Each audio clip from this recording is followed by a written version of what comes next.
Buenas noches amigos y amigas, soy Carla Carrasco y hoy día vamos a tratar todo acerca de la comprensión lectora. Entonces, vamos a empezar con lo que es la lectura literal. Buenas noches Luis Miguel, Berta, Marta, Rosa Berta Paredes, buenas noches. La lectura literal. ¿Qué es la lectura literal?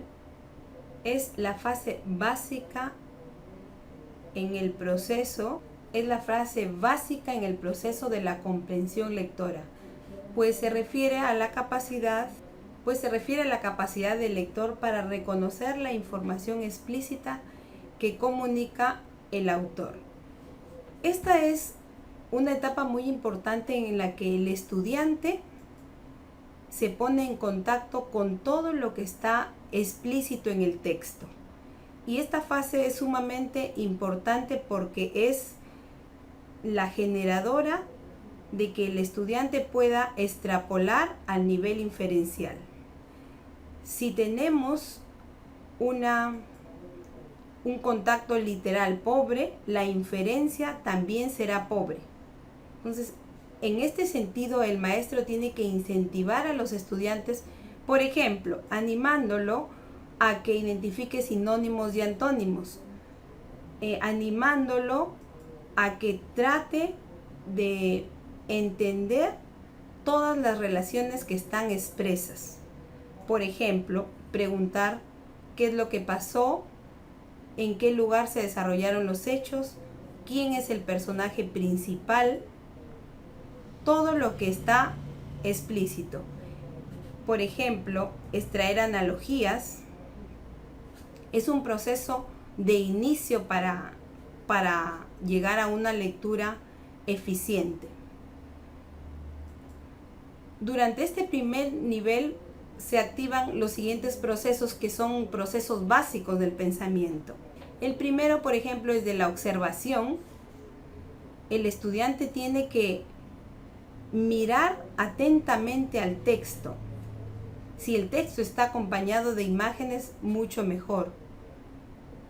También contrastar, elaborar comparaciones. Por ejemplo, esto se puede hacer entre los personajes antagónicos. Encontrar la relación entre palabras y hacer una clasificación simple, un ordenamiento para luego pasar a la clasificación jerárquica. La parte literal de la lectura tiene dos subniveles. Uno, al que vamos a llamar subnivel literario básico o primario. Este nivel se trata de reproducir la información de manera directa, primario.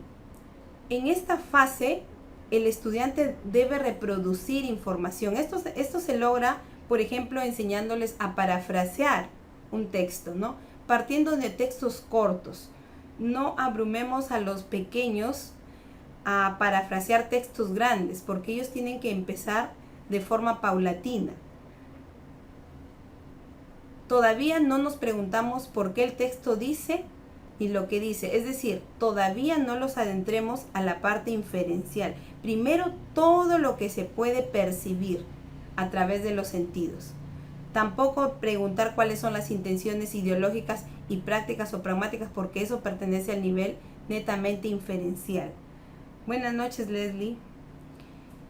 Luego de este nivel pasamos al subnivel literal avanzado o secundario. Este es de mayor calidad que el anterior.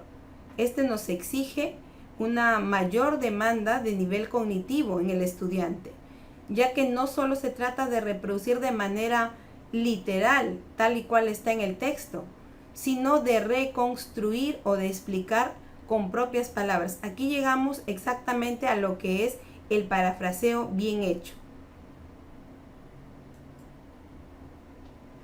El nivel literal primario se encuentra centrado en las ideas de la información que nos da el texto.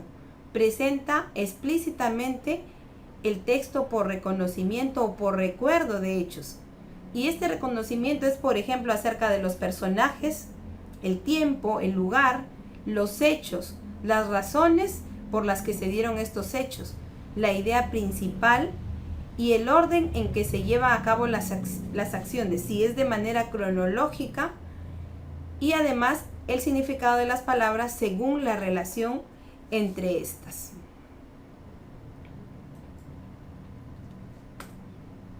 A ver, para nosotros ayudar al estudiante a que este nivel sea eficiente, podemos ayudarlo con las preguntas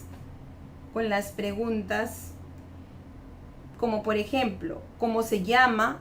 ¿Cuál es? ¿Quiénes son? ¿Para qué? ¿Cuándo? Y en cuanto al subnivel literal avanzado o secundario, el lector puede echar mano de la elaboración de algunos organizadores, como los mapas conceptuales, los resúmenes y la síntesis. Aquí tenemos algunos tipos de esquemas. Las características o variables, por ejemplo, se da un objeto o situación y se mencionan sus características. En este tipo de diagrama o esquema podría ser la comparación o contrastación. Aquí ellos van a identificar las diferencias y las semejanzas, por ejemplo, entre personajes, entre lugares, entre épocas, y la clasificación que tiene que ver con la capacidad de identificar y atribuir a cada elemento la característica que le corresponde. En cuanto a clasificación jerárquica, son los niveles. Separan los elementos de un conjunto en clases y subclases. El diagrama de flujo, que se organiza secuencialmente en una serie de pasos. También tenemos la relación de intercambio, donde se dan relaciones de orden jerárquico, y la etapa del proceso de análisis, donde se organizan las etapas resultantes.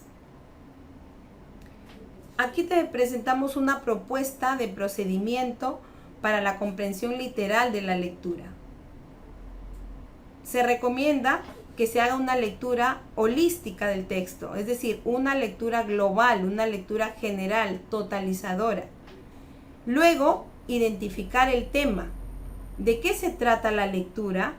Esta es una pregunta que va a generar que el estudiante trate de identificar cuál es, en resumen, el texto. Relee el primer párrafo o primera parte. Identifica el tema o idea del párrafo. Luego construye un diagrama del párrafo. Miren que aquí ya estamos dividiendo el texto. Repetir los pasos anteriores 3 y 4 con los párrafos siguientes hasta el paso 5, hasta agotar una buena porción del texto. El paso 7 es que integra los diagramas obtenidos en el paso 5 y finalmente elabora una síntesis o un resumen del texto. Aquí estamos con los niveles de comprensión. Miren la imagen. Es importante ahora hablar de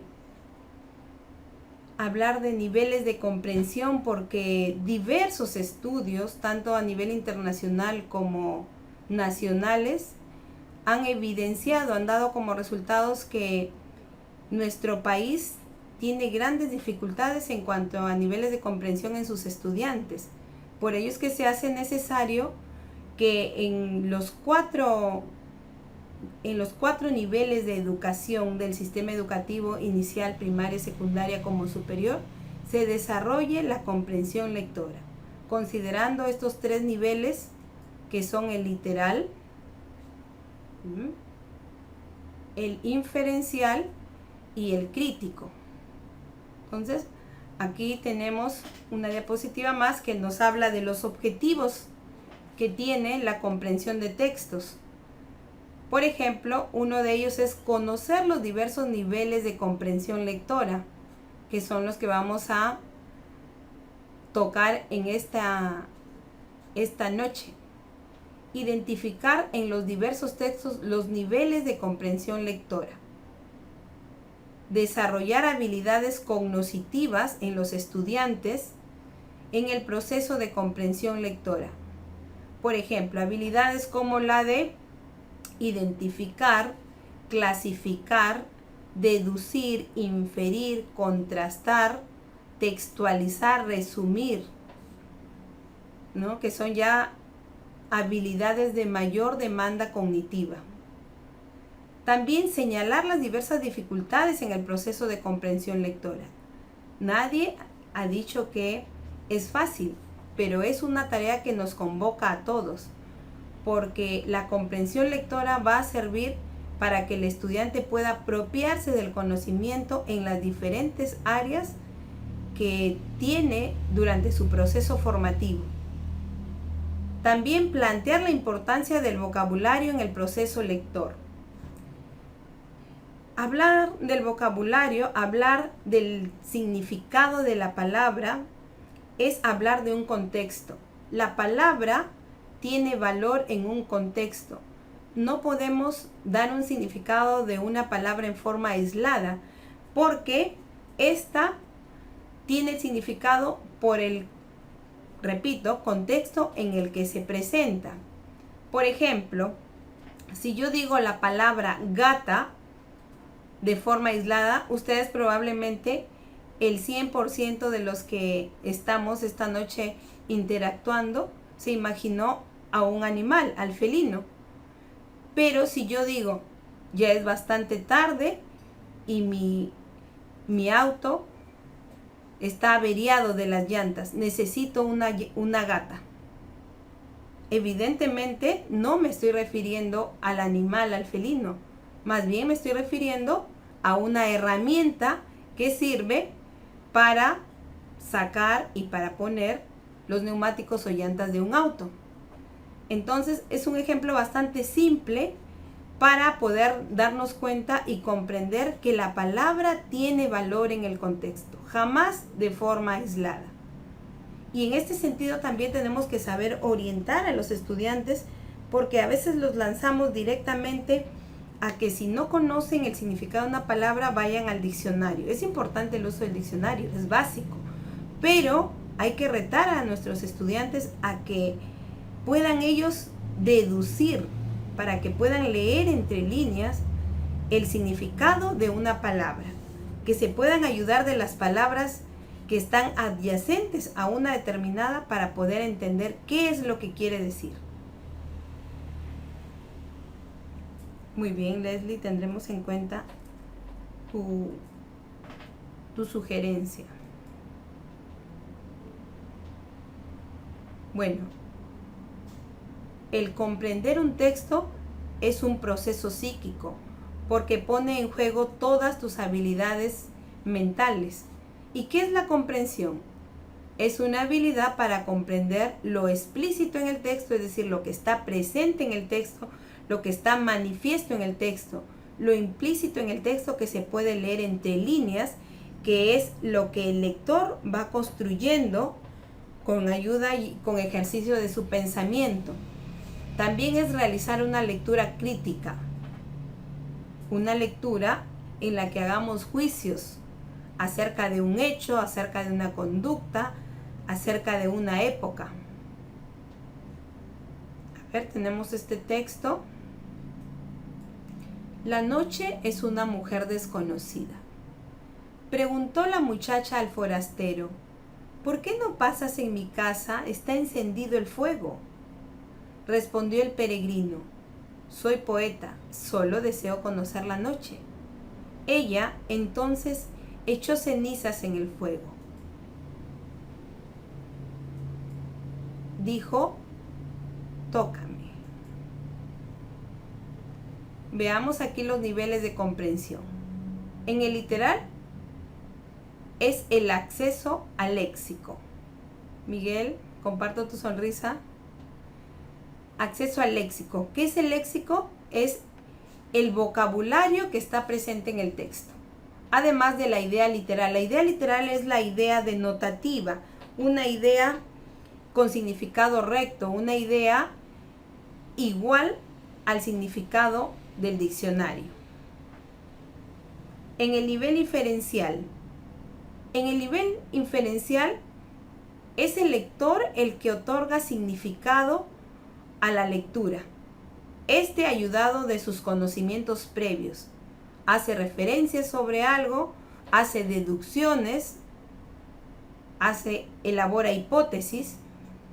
Buenas noches, Luis Miguel.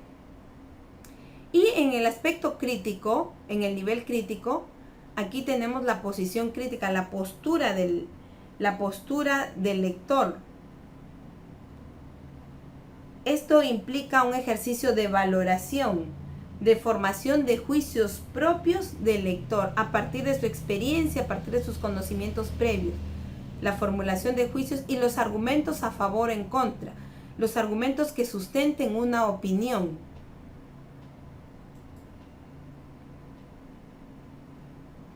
En el nivel literal, volvemos al nivel literal porque digamos que esto es un círculo, se refiere a la recuperación de la información explícitamente planteada en el texto y su función es obtener el significado literal del contenido del texto. Tengamos en cuenta que el texto es un tejido de palabras.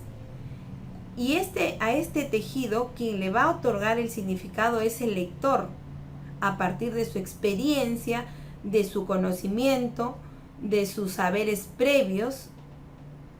El nivel literal también implica reconocer y recordar los hechos tal como aparecen en la lectura.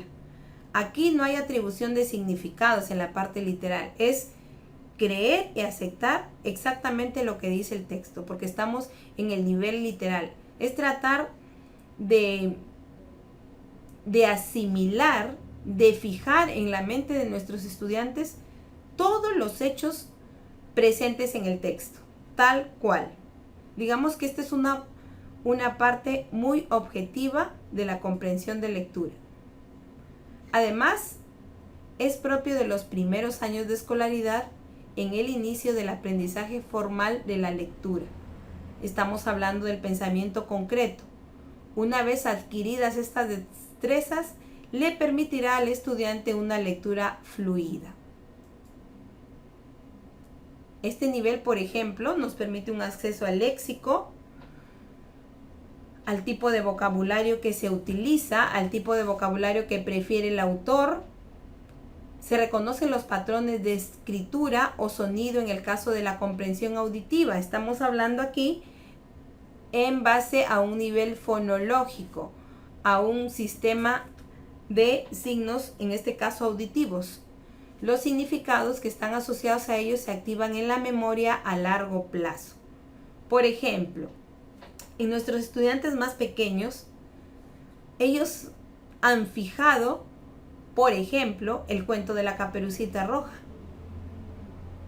Han asociado también el título, que saben que la Caperucita es un personaje que siempre está vestida con una capa roja. Identifican muy bien a los personajes: la mamá, el lobo, la abuelita, el cazador. Esto es porque partieron de una lectura de tipo literal. Vamos al nivel inferencial. El estudiante aquí usa las informaciones explícitamente planteadas. Lo que hace aquí el estudiante es establecer relaciones entre las partes del texto. Además, ayudado de su intuición para inferir información, para inferir conclusiones, para hacer conclusiones además. Este nivel es de gran importancia para quien lee más allá del texto, para quien ve más allá del texto y se ayuda lógicamente del pensamiento. Este nivel proporciona al lector una comprensión profunda y amplia de las ideas, porque en este caso el lector ya puede, por ejemplo, predecir finales.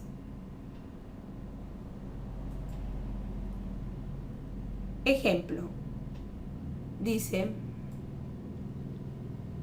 a ver, aquí no tengo, dice: yo la llamaba mi prometida, aunque nadie aún supiera de nuestros amores. Cuando vi a su padre cerca de las naves, pensé que estaría sola y seguí aquel muelle triste, batido por el viento, salpicado de agua verde y argollas verdecidas por el salitre. Hice sonar la aldaba. Se abrió la puerta y con una ráfaga de viento que traía garúa de olas, entré en la estancia, donde ya ardían las lámparas a causa de la bruma. Además, cuando la información no está presente en el texto, se debe inferir para comprenderla. Ejemplo: el toro perseguía al corredor. Él se apartó y... ¿qué pasará si él se apartó? El estudiante puede predecir, puede concluir este texto, por ejemplo. En cuanto a inferencias, esta actividad constituye el centro de la construcción del significado. Recordemos, maestros, maestras, que en la parte inferencial es el lector quien otorga significado a lo que lee, porque es un proceso en el que interactúan el texto y el lector. También es utilizada por los lectores principiantes cuando complementan la información implícita en una oración. Además, implica ir más allá de la comprensión literal del texto. Por supuesto, de la fase literal en la que se fijan todos los detalles expresos en el texto, como personajes, como hechos, como épocas. Aquí ya en la parte inferencial ya podemos estar listos para predecir, para, por ejemplo, el estudiante, si seguimos con el ejemplo de la Caperucita Roja, el estudiante está en perfecta capacidad de cambiar el final, está en perfecta capacidad de introducir personajes. En lugar de haber una mamá de la Caperucita, podría haber un papá de la Caperucita, o podría haber un abuelo.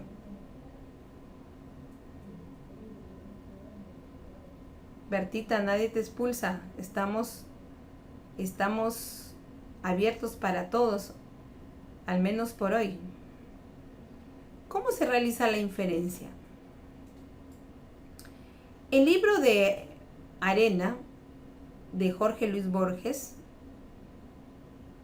Crónica de una muerte anunciada, de Gabriel García Márquez. Esos textos, por ejemplo, son textos de una alta demanda de habilidades cognitivas que se prestan muy bien para la inferencia. Vamos a ver aquí cómo sería el antes de la lectura. El antes de la lectura, a partir del título y las imágenes, se formulan predicciones sobre el tema, los personajes y acciones principales del texto. Ahora, gracias a Dios, los maestros tenemos bastante material del que podemos echar mano para poder llevar a cabo la lectura con sus niveles completos de comprensión. Los textos ahora nos presentan las lecturas acompañadas de imágenes y nos dan la guía para realizar este antes de la lectura, que es imprescindible y básico para que el estudiante se ponga en contacto con la realidad del texto. Crimen y castigo de Dostoyevsky, también muy interesante, Luis Miguel. Vamos al durante la lectura. En la medida en que se avance la lectura del texto, van comprobando y refutando hipótesis, porque recordemos que son los lectores, en este caso, los que van atribuyendo significados a lo que van leyendo. Después de la lectura, mediante la interrogación del texto planteada por el profesor, para que diferencie entre la información explícita que aporta el texto y que puede ser inferida. Como nos dice nuestro amigo Luis Miguel, Crimen y Castigo es excelente no solo para la inferencia, sino también para la parte crítica. porque tendríamos que hacer un juicio de valor, por ejemplo, acerca de la actitud del personaje principal, quien asesina a esta prestamista. Muy bien, Luis Miguel, gracias por la sugerencia, muy didáctica. Seguimos con el después de la lectura, que también se puede realizar formulando preguntas que no son respondidas en ninguno de los niveles anteriores, porque recordemos que en la fase literal se pregunta simplemente, por ejemplo, quién es el personaje principal, en qué lugar se encontró con María, por ejemplo, en qué época se encontraba el personaje cuando llegó a determinado lugar. Preguntas cuyas respuestas van a estar de forma explícita en el texto.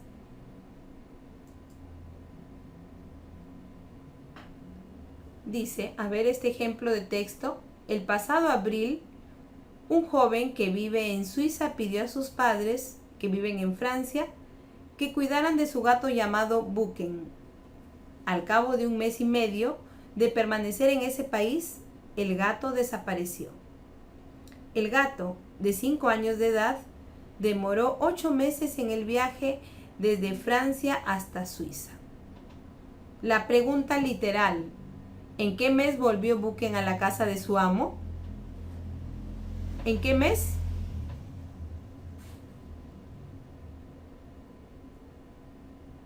A ver, maestros y maestras.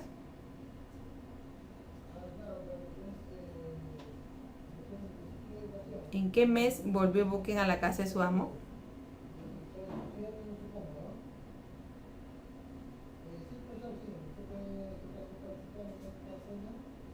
Mes y medio. Vuelvan a leer. Dice, el pasado abril, un joven que vive en Suiza pidió a sus padres, que viven en Francia, que cuidaran de su gato llamado Bucken. Al cabo de un mes y medio de permanecer en ese país, el gato desapareció. El gato, de 5 años de edad, demoró 8 meses en el viaje desde Francia hasta Suiza.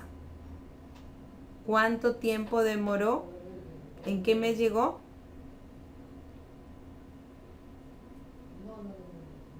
Hay 8 meses duró el viaje. Y el mes y medio que permaneció en ese país,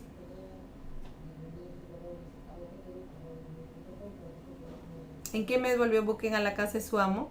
A ver, maestros. ¿Ya tiene alguno la respuesta?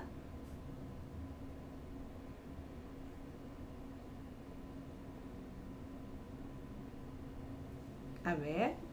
Exacto, 9 meses y medio. ¿Pero en qué mes? ¿En qué mes? En febrero. Muy bien, en febrero. Gracias, Javier. Gracias, Rosa. Exacto. No, no es una pregunta literal. Es una pregunta inferencial. Febrero. Muy bien, Berta. Tenemos acá otro ejemplo de texto. Una institución llamada Greenpeace, que se preocupa de conservar la naturaleza, ha señalado que ni Japón ni Noruega respetan las normas vigentes, ya que han podido investigar que cazan más de 1000 ballenas al año. Los castores son roedores semiacuáticos de América del Norte y Europa. ¿Qué actividades realiza Greenpeace para conservar la naturaleza?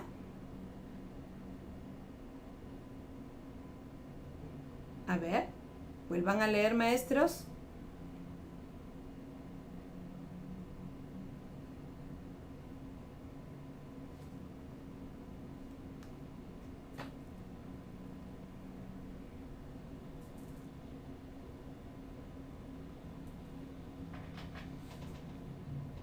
Volvamos a leer. Es un texto bastante corto. Una institución llamada Greenpeace, que se preocupa de conservar la naturaleza, ha señalado que ni Japón ni Noruega respetan las normas vigentes, ya que han podido investigar que cazan más de 1000 ballenas al año. ¿qué actividades realiza Greenpeace para conservar la naturaleza? Eso está en el texto.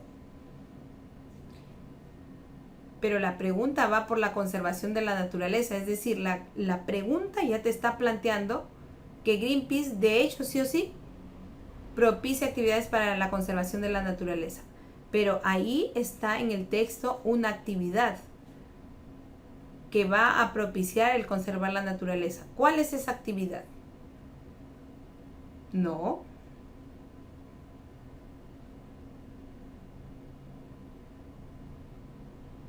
La investigación. Muy bien, Rosa. Muy bien, Max del Águila. Muy bien, la investigación. Esa es la actividad que realiza Greenpeace en beneficio de la conservación de la naturaleza. Vamos con este texto más cortito. Los castores son roedores semiacuáticos nativos de América del Norte y Europa. ¿Qué utilizan los castores para talar árboles? A ver. Son roedores semiacuáticos.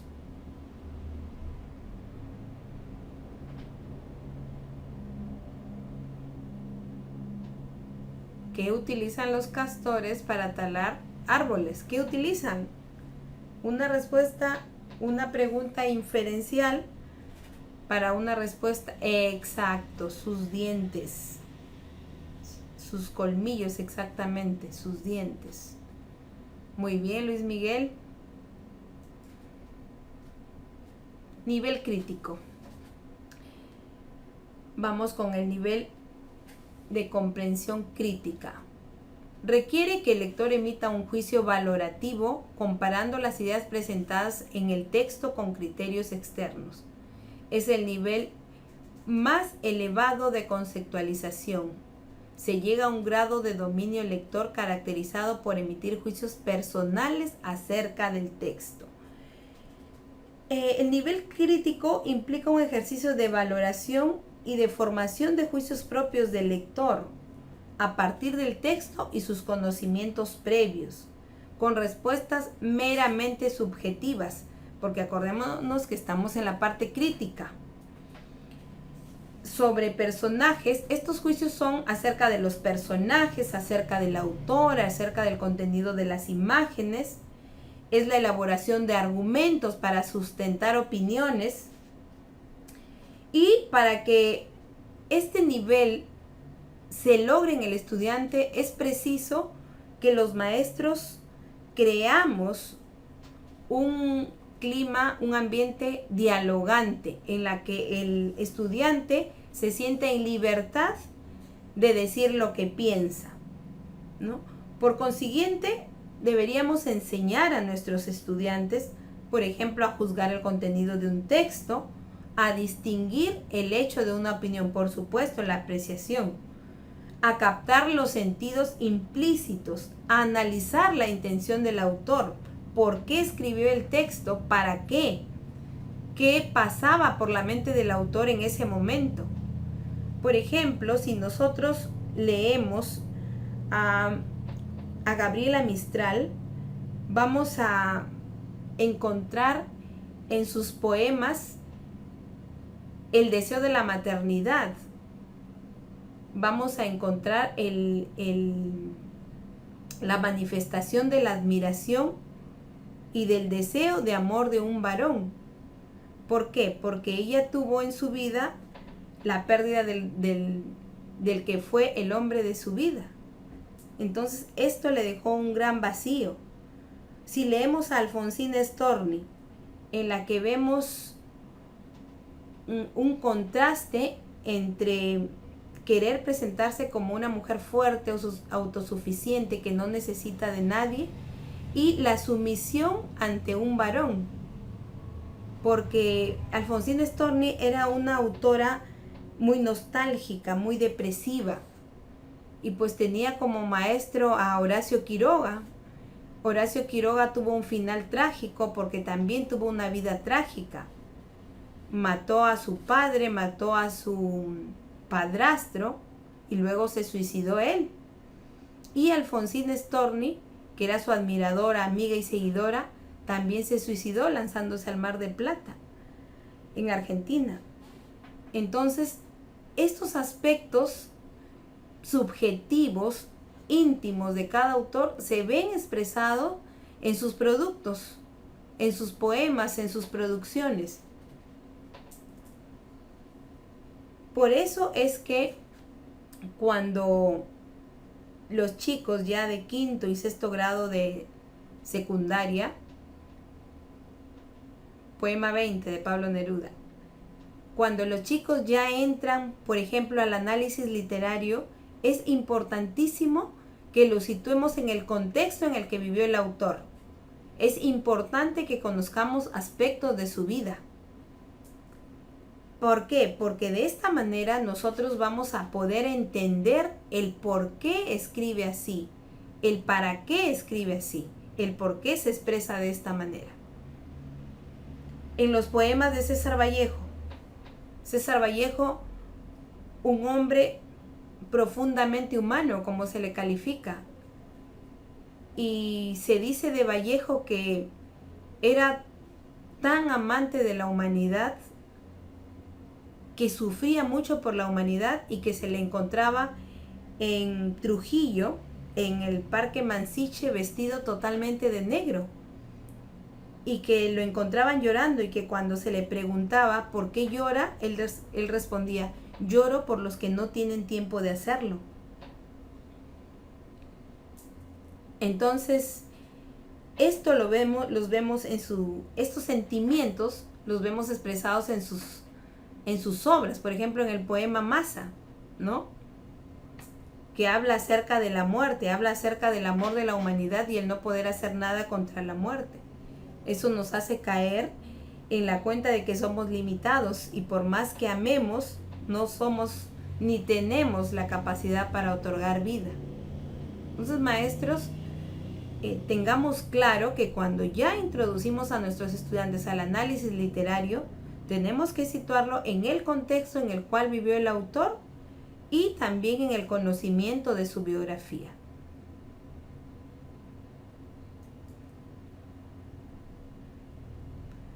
Aquí vamos con el ejemplo de otro texto. Dice: al fin empecé a irritarme ante una terca discusión que venía a sustituirse en tales momentos a la tierna despedida que yo hubiera apetecido.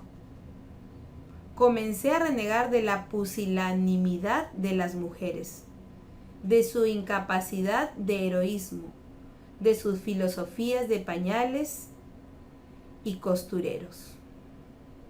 Los heraldos negros también, Luis Miguel.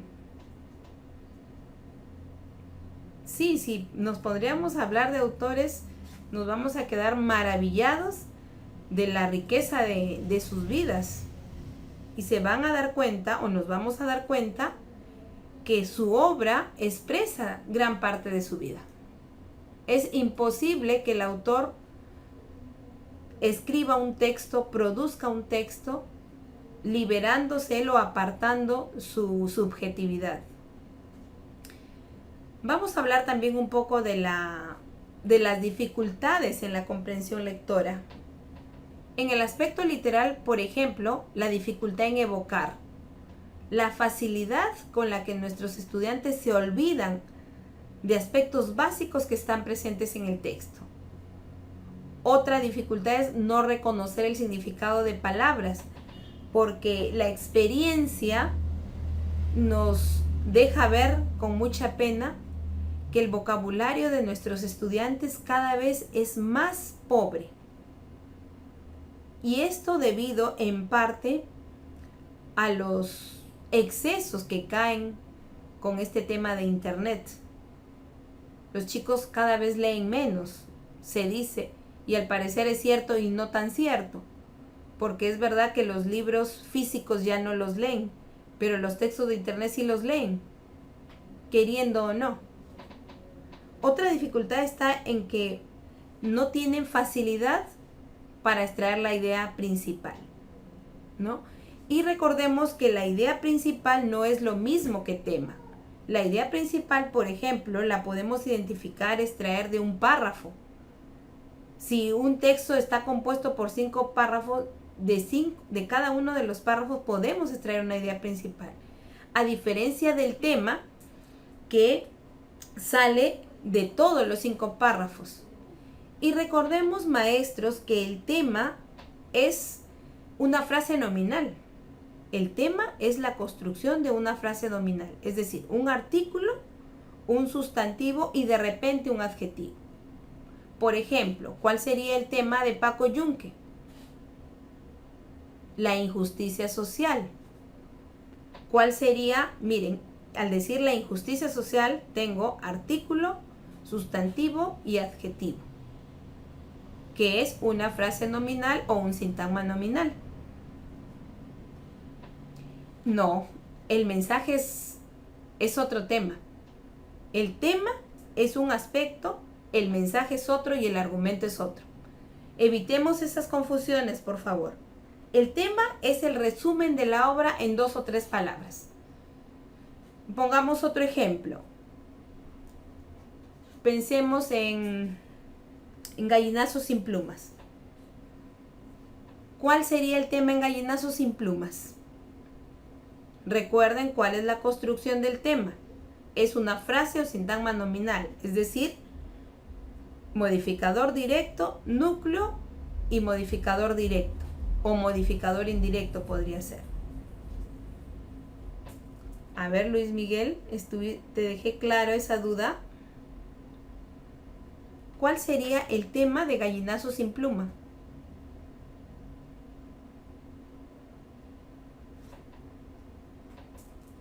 A ver, de los maestros y maestras que tenemos en línea, ¿quién se anima a responder?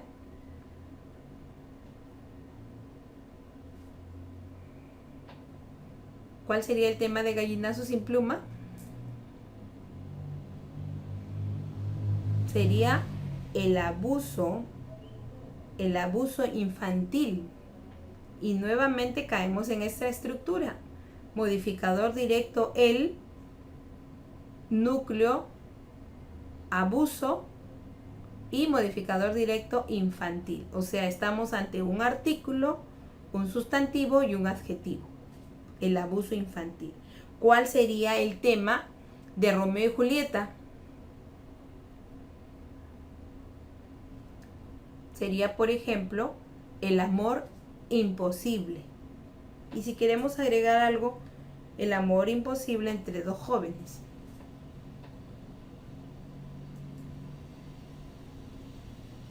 Vamos a ver cuáles son las dificultades en el nivel inferencial. Por ejemplo, no inferir significados de palabras desconocidas, que son palabras claves dentro de los contextos del texto. ¿Por qué?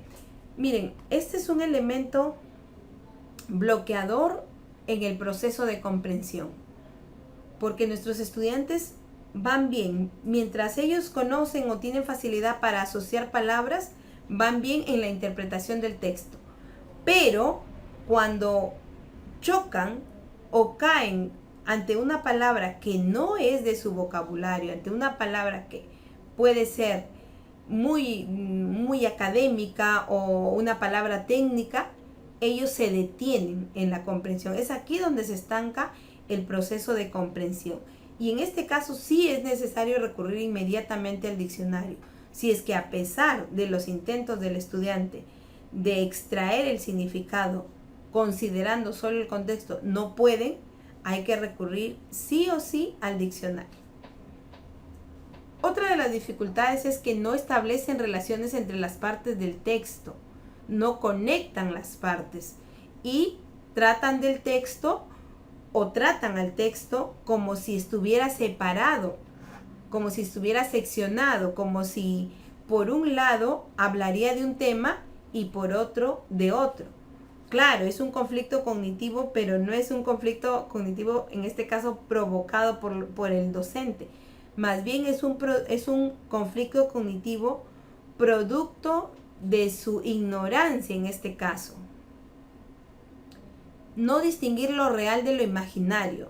Esto sí también es preocupante, porque si tenemos a un estudiante que no identifica, no diferencia, no es capaz de contrastar qué es lo real y qué es lo imaginario, pues tenemos a un chico que no es crítico, que no va a ser autónomo, que no va a ser independiente y que es presa fácil de ser engañado o embaucado.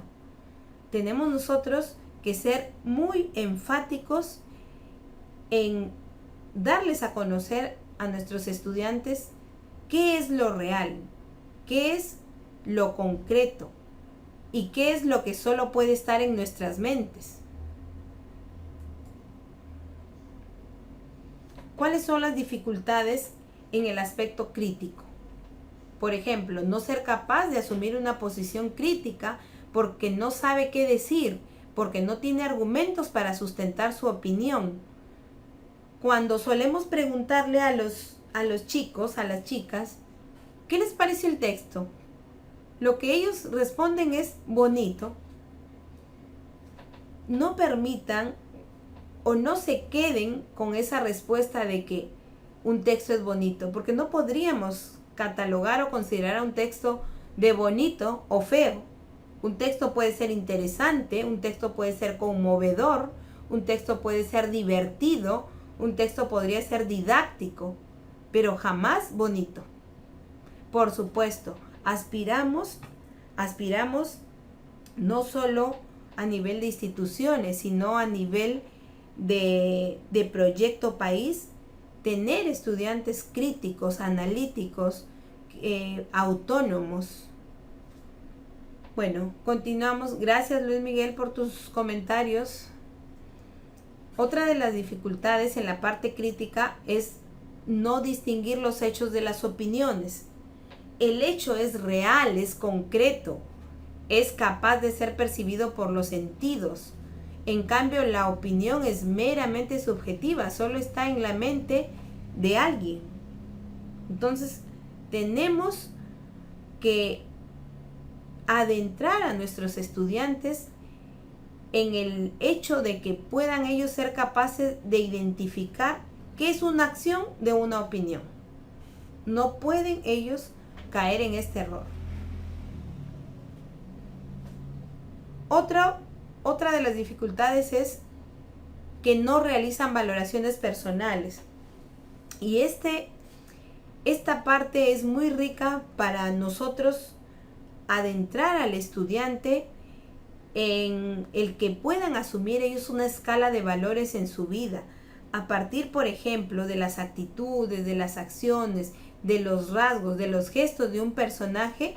Nosotros tendremos material valiosísimo para poder hacer valoraciones, para poder encontrar en ellos el desarrollo del juicio crítico.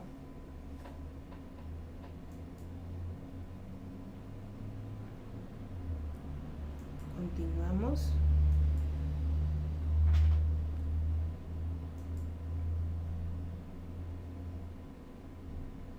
A ver, estamos.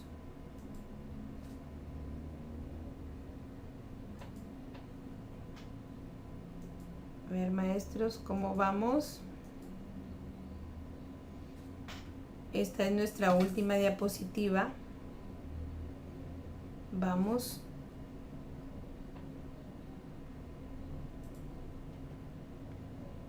Vamos a la siguiente. Aquí tenemos los niveles de lectura. En cuanto a niveles de lectura, percepción de los signos escritos para descifrar las palabras. ¿A qué nivel nos estamos refiriendo cuando decimos percepción de los signos escritos para descifrar las palabras? A ver quién de los maestros se anima. ¿Qué nivel es este? ¿A qué nivel pertenece esta expresión? Percepción de los signos escritos para descifrar las palabras. Literal, muy bien, Rosa. Es el contacto directo con el texto. Es la comprensión literal del texto. El lector tiene que transformar las palabras en conceptos.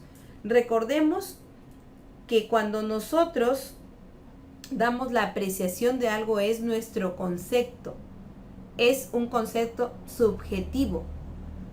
Cuando nosotros queremos hacer una apreciación objetiva, vamos a la definición. Esa es la diferencia entre definición y concepto. El concepto es meramente subjetivo.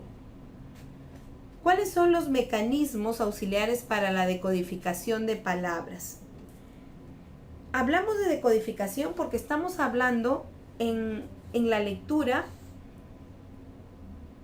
Hay un proceso comunicativo. En la lectura hay un hecho de comunicación, porque hay un emisor, que es el texto, hay un receptor, que es el lector, y que tiene la tarea de decodificar las palabras. El emisor encodifica, es decir, crea o prepara el código para emitirlo al receptor, y el receptor tiene el trabajo de decodificar las palabras. ¿Qué es decodificar las palabras? Es otorgar sentido, otorgar significado a lo que él está leyendo. Consiste en buscar términos análogos o equivalentes al desconocido. ¿Para qué? Para facilitar la comprensión, ¿no? Una estrategia para la comprensión lectora es utilizar sinónimos. En el parafraseo eso es lo que hacemos.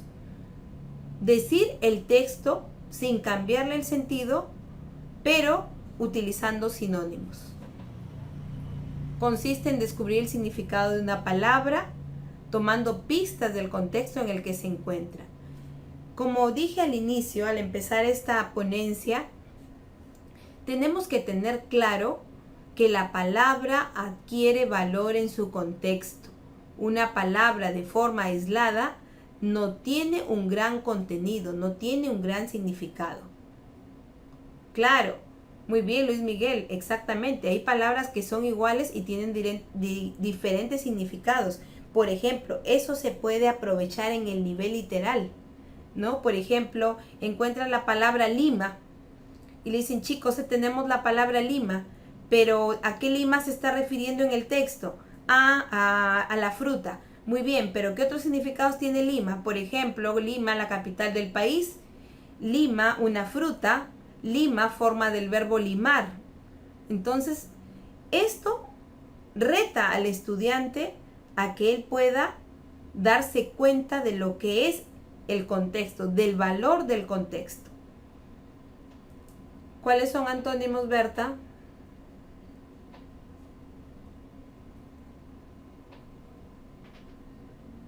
Estás respondiendo a Luis Miguel. Muy bien. De nada, Luis Miguel, estamos para eso. A ver, continuamos. También consiste en buscar el significado de un término desconocido, explorando su núcleo o raíz, el prefijo y los sufijos. Maestros, esto de otorgar significado considerando estos elementos que conforman una palabra, que forman la palabra, es interesante y a los chicos les gusta mucho. Por ejemplo, esta palabra enamorados. Todo el mundo utiliza esta palabra enamorados. Son enamorados, están enamorados, se van a casar. Pero muy pocos han caído en la cuenta que la palabra enamorados está conformada de esta manera. En preposición a otra preposición, amor sustantivo y dos adjetivo. En amor a dos. La palabra enamorados, eso es estar dos en amor, porque están en una relación. En amor a dos. Equivale a decir enamorados. A los chicos les gusta mucho este tipo de ejercicios porque como que descubren. La palabra, por ejemplo, desnutrido. Si ubicamos la raíz es nutri, que es de nutrir. Des, que es un prefijo, y ido o ado, desnutrido, que sería el sufijo y que nos está hablando del género masculino. Entonces, maestros, hay que aprovechar la formación de la palabra para hacer caer en la cuenta a nuestros estudiantes cuál es el significado de esta. ¿Qué les pareció el significado, la formación de la palabra enamorados? ¿Se habían dado cuenta algunos? Coméntenme, por favor, maestros.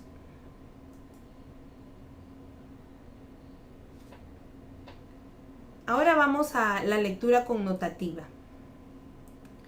La lectura connotativa es la lectura inferencial que se orienta a encontrar los elementos implícitos que se encuentran ocultos atrás de los mismos mensajes, conceptos o argumentos del texto.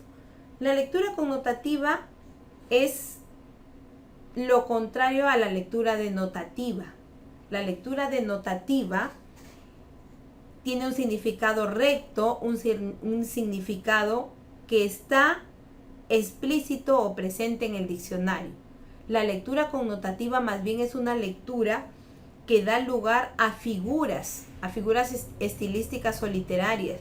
Por ejemplo, ¿qué entendemos cuando decimos vi tu cabello lleno de hilos de plata? Cuando hacemos esta afirmación o este comentario, es una expresión connotativa totalmente. Lo que queremos decir, si nos vamos a la parte denotativa, estoy viendo el cabello lleno de canas. Y lo cual también sería un poco ofensivo decirlo. Es más interesante, es más suave, es más eufemístico decir, por ejemplo, oh, tus cabellos llenos de hilos de plata. Por supuesto, es subjetivo. Entonces, la lectura connotativa es subjetiva porque quien va a dar el significado, quien va a otorgar el significado a las palabras que va repasando el lector es él mismo, ¿no? Son mensajes que están ocultos, que se leen entre líneas. La lectura de extrapolación consiste en confrontar las ideas sustentadas por el autor con los conocimientos y opiniones del lector. Prepara a las personas en destrozar de pensamientos críticos. A ver. Aquí yo no tengo muy clara la diapositiva. Dice, consiste en confrontar las ideas sustentadas por el autor con los conocimientos y opiniones del lector. Prepara a las personas en destrozar los pensamientos críticos. Para poder nosotros tener una lectura de extrapolación, es conveniente que hayamos tenido una buena lectura literal. Porque si nosotros no tenemos claro cuáles son los conceptos, qué es lo que quiere decir el texto de manera denotativa, no vamos a poder llegar a este nivel, porque extrapolar significa llegar ya a niveles de inferencia y de crítica.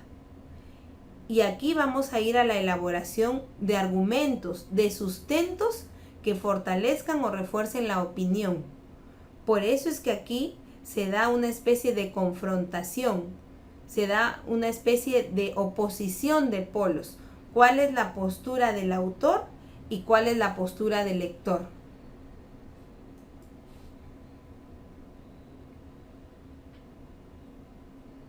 A ver, vamos a ver. Niveles de lectura según el autor Miguel de Zuviría. Estos niveles son, por ejemplo, la lectura fonética o reconocimiento de fonemas. Las maestras de inicial en cuanto a este tema son duchas porque ellas trabajan con los más pequeños con fonemas, ¿no? Yo he tenido oportunidad de hacer observaciones de sesiones de aprendizaje y las maestras del nivel inicial, por ejemplo, hacían dictado con los fonemas. En lugar de decir MA, decían A. Entonces el niño va reconociendo el sonido y relacionándolo con las grafías, en este caso con las letras, pero a partir de sonido. El sonido de la T, el sonido de la P.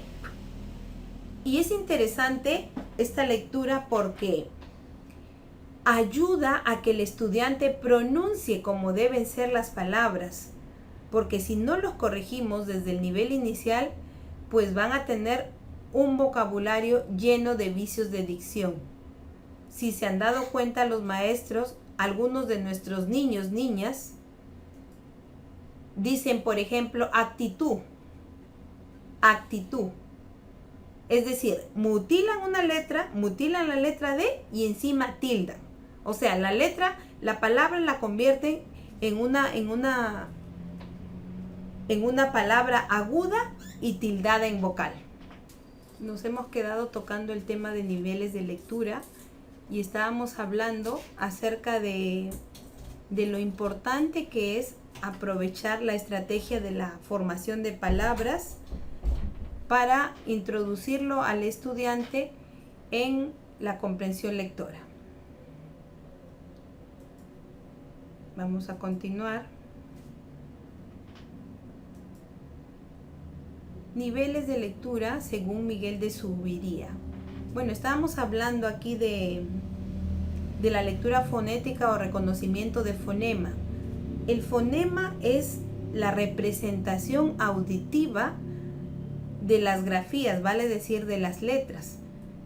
Es importante, es interesante que situemos bien a nuestro estudiante, a nuestros estudiantes, en la buena fonética, que equivale a la buena pronunciación. Porque si esto no se corrige desde el nivel inicial, vamos a tener a estudiantes jóvenes o adultos con problemas de dicción, con problemas para pronunciar palabras, ¿no? Y una de las más comunes es del mutilar las palabras, como les estaba diciendo. No pronuncian, por ejemplo, actitud, haciendo sentir la D al final, sino más bien dicen actitud. Mutilan la palabra y encima la convierten en aguda con tilde. Y esto está en manos de nosotros poder corregir. Empezando por nosotros mismos, ¿no? Dando testimonio del uso de un buen vocabulario, de una buena entonación, de una buena vocalización. Hay que hacer énfasis que para que nosotros tengamos una comunicación efectiva, una comunicación adecuada, para que nos podamos hacer entender es necesario que vocalicemos bien. Y el vocalizar bien quiere decir abrir lo suficientemente la boca para pronunciar las vocales. Es diferente decir profesor que decir profesor, ¿no? Hay que abrir bien la boca para pronunciar las vocales. Otro es la interpretación de conceptos. Este autor propone otorgar significado a palabras. Cuando hablamos de conceptos, hablamos de categorías. Al hablar de categorías, hablamos de las palabras.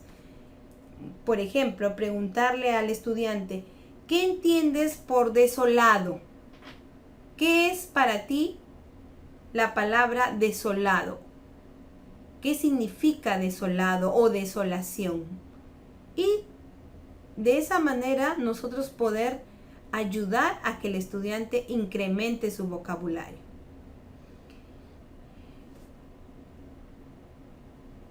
Luego vamos a la interpretación de oraciones. Pero les recomiendo a las maestras, a los maestros, que nosotros construyamos oraciones de acuerdo al nivel, al ciclo, al grado, a la edad de los estudiantes. Por ejemplo, suelo decirle a mis estudiantes de los grados de primero, segundo y secundario, de cuarto y secundaria, chicos, chicas, vamos a elaborar oraciones compuestas, por ejemplo, ¿no? Oraciones compuestas. Pero chicos, por favor, oraciones que sean del nivel de ustedes. Yo no quiero oraciones como que yo amo a mi mami, porque eso es una oración para un nivel de primaria, de los primeros grados, ¿no? Primaria baja.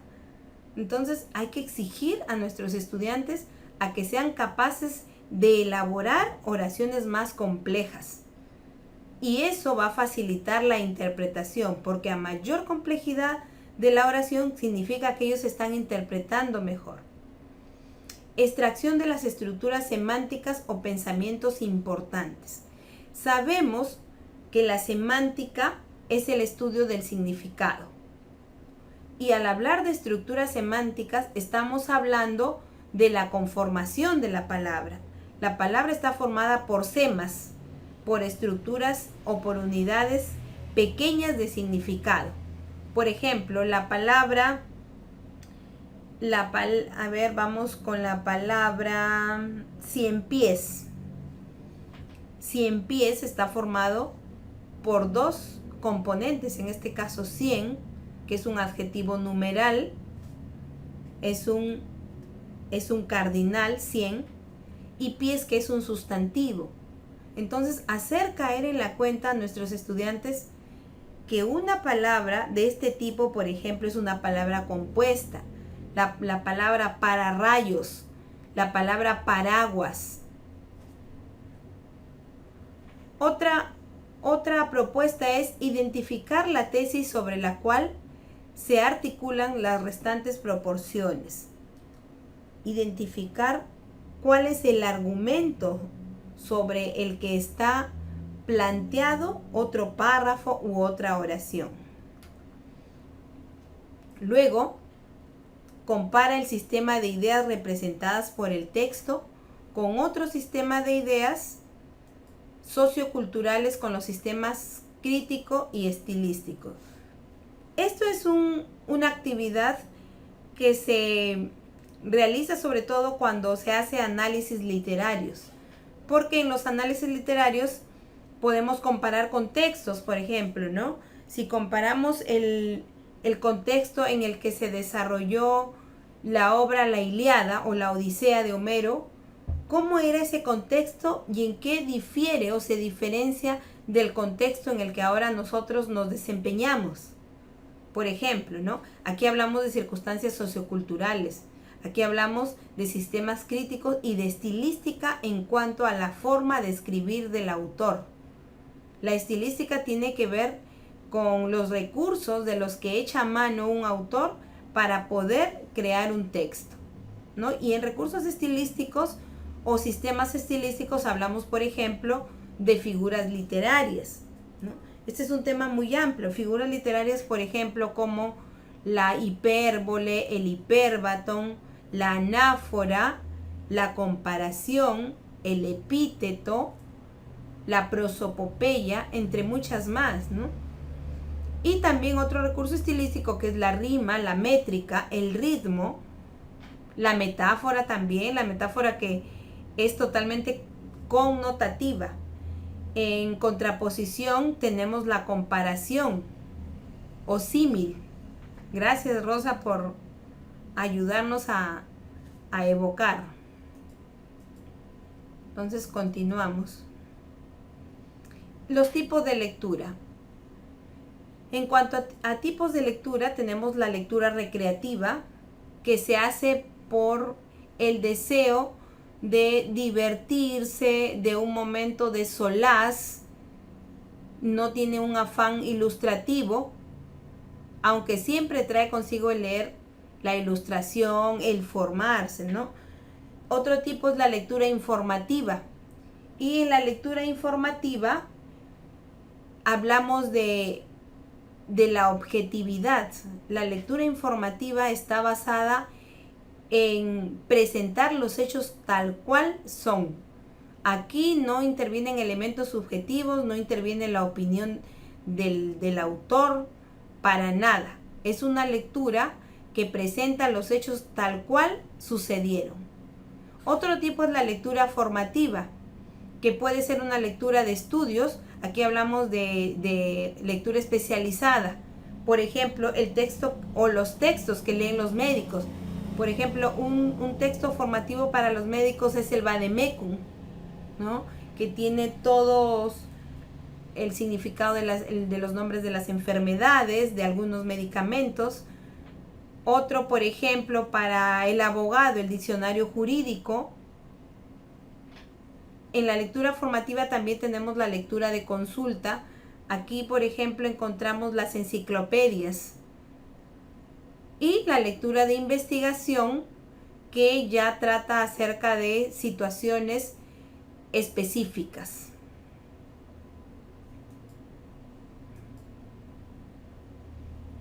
Seguimos con las causas del desinterés por el libro y la lectura. ¿Qué está pasando con nuestros estudiantes que cada vez muestran menos interés en la lectura de libros? Y eso es una lucha que nos toca realizar nosotros los docentes, ¿no? Nadar contra la corriente, nadar contra esta corriente del facilismo, nadar contra esta corriente del copia y pega de los trabajos de internet, y que dan lugar a que nuestros estudiantes no lean, no pongan en juego sus capacidades cognitivas, sus habilidades, sus destrezas, y por lo tanto tenemos o convertimos a nuestros estudiantes en seres sin criticidad, sin autonomía, sin independencia. A ver, una de las causas es que el docente no despertó en el alumno el interés por la lectura. Y nosotros tenemos que ser honestos en el desempeño de nuestro trabajo, tenemos que hacer un mea culpa en que a veces no nos tomamos el tiempo necesario y suficiente para poder seleccionar las lecturas adecuadas para nuestros estudiantes. Es importantísimo que nosotros conozcamos los estilos, los ritmos de aprendizaje de nuestros estudiantes y en virtud de ello seleccionar las lecturas de su interés, las lecturas que sabemos que van a ayudarles a crecer o a mejorar aquellos aspectos en los que están fallando. Otra causa es el uso del mismo texto provoca monotonía y desinterés. O sea, estar trabajando siempre con el mismo texto, ya el estudiante lo ve todos los días, ya le causa aburrimiento, le causa desinterés. Y otra causa es que la lectura se asocia con tareas escolares y al terminar el sistema educativo dejan de leer. En esto tenemos que ser bastante cuidadosos. Por eso es que cuando se implementó este sistema ya en el 2006, más o menos, de Plan Lector, este proyecto país de Plan Lector, se creó con la intención de provocar, de generar, de crear el gusto por la lectura en el estudiante. Y en ese sentido, las lecturas tenían que ser de su agrado. Por este motivo, no teníamos que centrarnos tanto en la comprensión lectora, porque el trabajo inicial era primero crearles el gusto por la lectura para luego ya entrar en lo que era comprensión. Crear en el chico, en el niño, la niña, la necesidad, el deseo de leer. Entonces, si se hace un lector habitual, ya es fácil que podamos nosotros desarrollar niveles de comprensión de lectura. Cambios generacionales. Los cambios generacionales, queridos maestros y maestras, lamentablemente pesan. Una generación difiere mucho de la otra, sobre todo en las concepciones que tienen acerca de la vida, de los hechos. Entonces, los jóvenes actualmente consideran que deben leer solo lo que para ellos es importante. La juventud de ahora, nuestros estudiantes, acuérdense que son nativos digitales. Son gente que tiene mucho carácter y que no tienen temor de decir las cosas que les molestan. Son chicos y chicas bastante sinceros, que dicen sin ningún temor, sin pensar en que lo tomarás bien o mal, te dicen lo que les gusta y lo que no.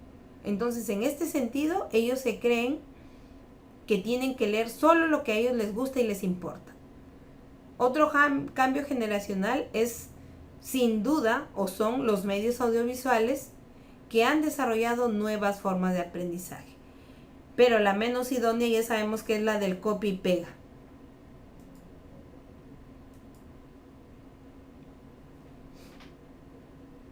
Consecuencias de la falta de lectura. Las definiciones en ortografía y vocabulario. En todos los países de Latinoamérica, una gran mayoría de estudiantes tienen deficiencias en ortografía y vocabulario. ¿Por qué? Porque cada vez leen menos. No hay otra manera que tener un buen vocabulario y una buena ortografía si es que no leemos. Porque nosotros gozamos de la memoria visual. No solo la visual, también la olfativa, la auditiva. Pero en este caso, cuando estamos acostumbrados a leer, la forma de escribir, la forma de estar tildadas, acentuadas ciertas palabras, se nos va quedando en nuestra memoria visual. Entonces, cuando estamos ante una palabra mal escrita, automáticamente eso como que salta a nuestros ojos. Y decimos, a esta palabra le falta tilde, o esta palabra es con V y no con B. La ortografía se aprende leyendo y viendo las palabras y las puntuaciones.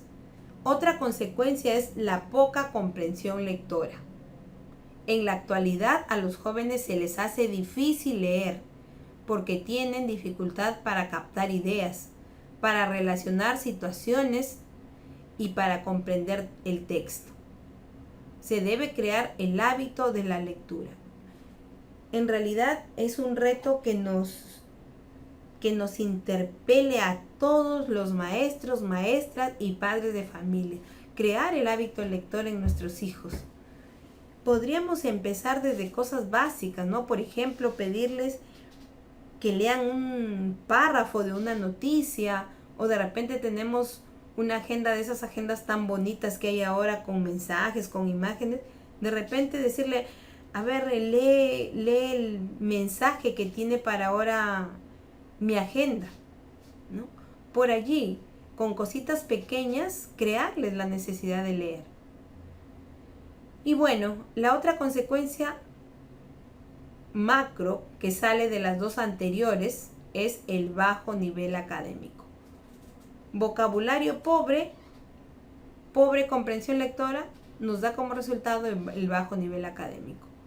Una gran parte de estudiantes no entiende lo que lee.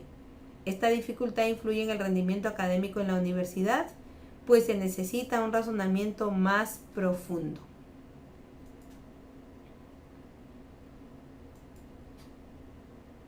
¿Qué leen los jóvenes ahora? Los varones, libros de aventuras y de humor, ciencia, tecnología, salud y deporte. Y las chicas, las niñas, las jovencitas, libros de terror, obras románticas y poesías. Entonces ahora vamos a ir con algunos casos para poder darle respuesta.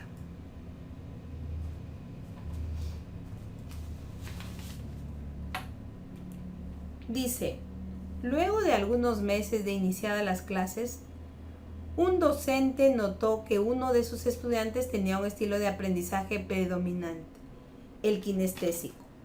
¿Cuál de las siguientes manifestaciones en el aprendizaje del estudiante permitiría afirmar esto? La respuesta es la letra A. Aprende mejor cuando realiza tareas en las que puede manipular el material de aprendizaje. Recordemos que el kinestésico tiene que, muy bien Berta, muy bien Ana, tiene que estar manipulando, tiene que estar en constante movimiento. Muy bien. Vamos con la siguiente, con el siguiente caso. Según la teoría de las inteligencias múltiples de Howard Gardner, ¿en cuál de las siguientes habilidades esperaría que destaque un estudiante con predominio de inteligencia intrapersonal? Estamos hablando del conocimiento de uno mismo. Ya, si fuera el conocimiento de los demás sería interpersonales. Aquí estamos hablando de la inteligencia intrapersonal. ¿Cuánto me conozco? ¿Cuál sería la respuesta?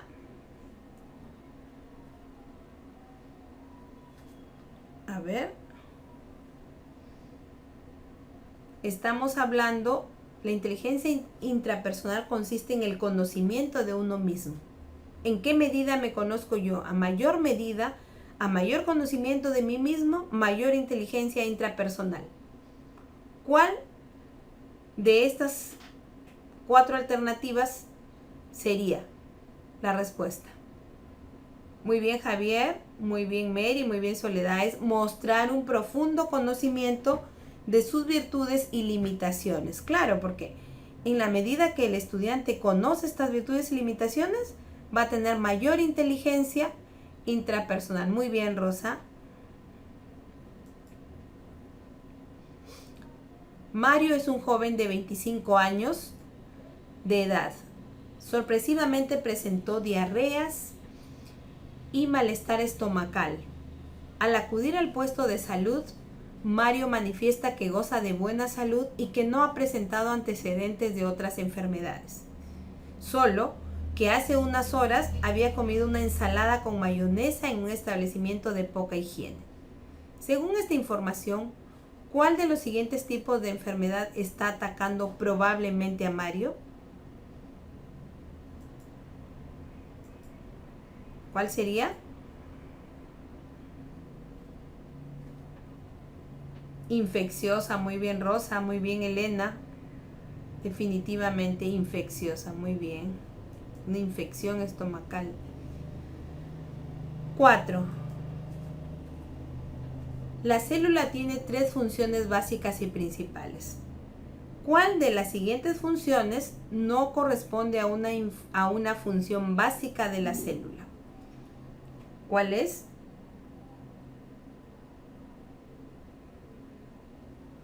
La C, transmisión del material genético. Marlene, ¿tú has respondido a la 4?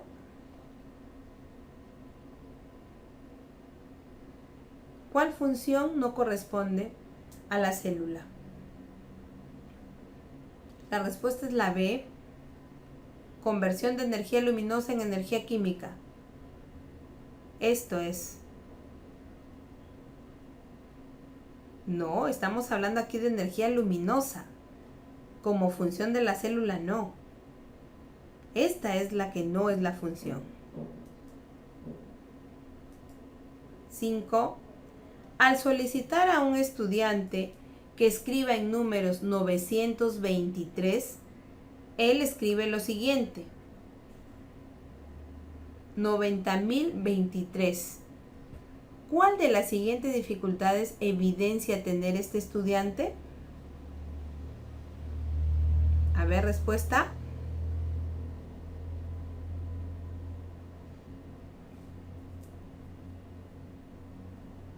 Pensemos bien.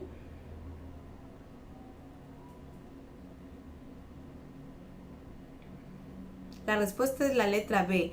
Aún no interpreta el valor que tienen las cifras de acuerdo en su posición en el número. ¿Ya? Es la letra B. Muy bien, Mary, muy bien, Elena. Caso 6. Una docente trabajará con los estudiantes de primer grado en la construcción de la noción de decena. ¿Cuál de las siguientes actividades es pertinente para favorecer dicha construcción? ¿Cuál será? A ver, maestras, ¿cuál creen?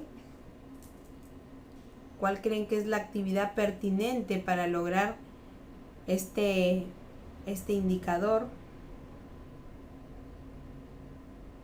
La D, muy bien, Elena. Realizar composiciones y descomposiciones de un grupo de 10. Excelente, Elena. Felicitaciones. 7, caso 7. Dice, en el área de comunicación,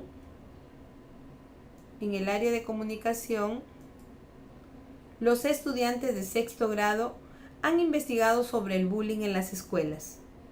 Ahora, El docente les ha planteado presentar el resultado de sus investigaciones a través de una infografía, un tipo del texto con el que se encuentran familiarizados.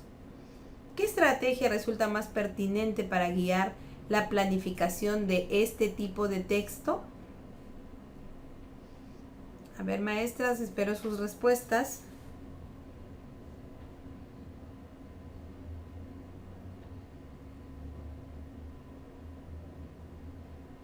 Sería la respuesta B. Determinar con los estudiantes a qué público se dirigirán y qué reacción desean generar en este a través de su texto. Luego, orientarlos a identificar los subtemas investigados, decidir cómo se ordenarán y seleccionar imágenes que los representen. Esa es la respuesta, la alternativa B. Vamos con el caso número 8. A ver, ¿qué dice el caso número 8? Los estudiantes de sexto grado han elaborado una descripción de su personaje deportivo favorito en el área de comunicación.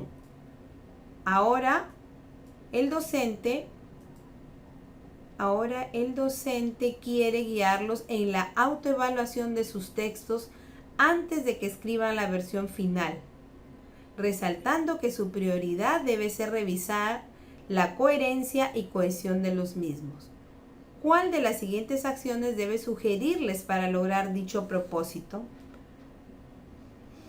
Maestras, por favor, participen. Reten a sus estructuras cognitivas y busquen la respuesta a este caso, porque es nuestro quehacer del día a día. ¿Cuál sería la acción más pertinente?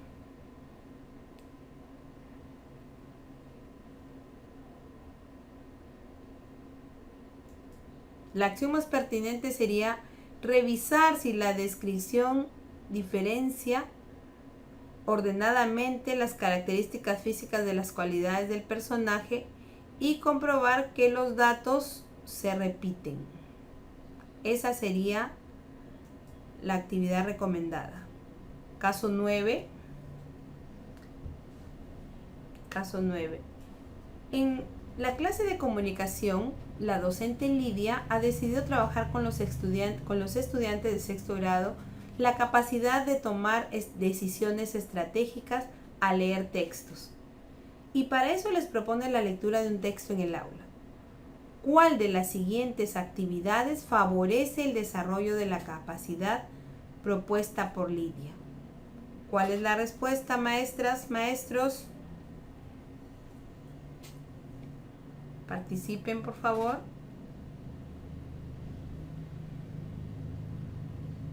¿Cuál sería la estrategia? La estrategia sería proponer la lectura del texto con un propósito determinado y orientarlos a identificar qué estrategia de lectura se adecua mejor a dicho propósito.